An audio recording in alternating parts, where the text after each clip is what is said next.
ابن قیم رحمۃ اللہ نے عجیب واقعہ لکھا، فرماتے ہیں میں گلی میں جا رہا تھا، میں نے دیکھا ایک دروازہ کھلا، ماں اپنے بچے کو مار رہی ہے، تھپڑ لگا رہی ہے اور کہتی ہے تو نے مجھے بڑا ذلیل کیا، بڑا پریشان کیا، نافرمان ہے، کوئی بات نہیں مانتا، نکل جا میرے گھر سے۔ وہ بچہ رو رہا تھا، دھکے کھا رہا تھا، جب گھر سے باہر نکلا ماں نے کنڈی لگا دی۔ فرماتے ہیں میں کھڑا ہو گیا ذرا منظر تو دیکھوں، بچہ روتے روتے ایک طرف تو چل پڑا، ذرا آگے گیا، نکر پہ پہلے واپس آ گیا، پھر دروازے پہ کھڑا، میں نے پوچھا بچے واپس کیوں آ گئے؟ کہنے لگا سوچا تھا کہیں اور چلا جاؤں، پھر دل میں خیال آیا مجھے دنیا کی ہر چیز مل سکتی ہے، مجھے ماں کی محبت نہیں مل سکتی، میں اس لیے واپس آ گیا ہوں، محبت ملے گی اسی گھر سے ملے گی۔ کہتے ہیں بچہ بات کر کے وہی بیٹھ گیا، میں بھی وہی بیٹھا، بچے کو نیند آئی، اس نے دہلیز پہ سر رکھا سو گیا۔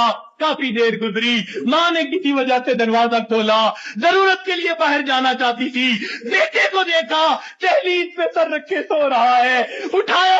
کیوں دہلیز پہ سر رکھے سو رہے ہو؟ امی مجھے دنیا میں کوئی دوسری ماں نہیں مل سکتی، میں اس دہلیز کو چھوڑ کے کیسے جاؤں؟ فرمایا بچے کے الفاظ تھے، ماں کی آنکھوں سے آنسو آ گئے، بچے کو سینے سے لگا لیا، میرے بیٹے جب تیرا یقین ہے اس در کے سوا تیرا گھر کوئی نہیں، میرے در کھلے ہیں، آ جا، میں نے تیری غلطیوں کو معاف کر دیا۔ فرماتے ہیں جب گنہگار بندہ اپنے رب کے دروازے پہ اس طرح آتا ہے اور کہتے ہیں رب کریم میری خطاؤں کو معاف کر دے، میرے گناہوں کو معاف کر دے، اے بے قدوں کے دستگیر، اے دکھی دلوں کو سکون دینے والے، اے غمزدہ دلوں کو تسلی دینے والی ذات، اے پریشان دلوں کو سکون بخشنے والی ذات، اے بے سہارا لوگوں کا سہارا بننے والی ذات، اے گناہوں کے پردوں میں، گناہوں کو اپنی رحمت کے پردوں میں چھپا لینے والی ذات، تو میرے لیے رحمت فرما دے، مجھے در در کے دھکے کھانے سے بچا لے، اللہ اپنی ناراضگی سے بچا لے،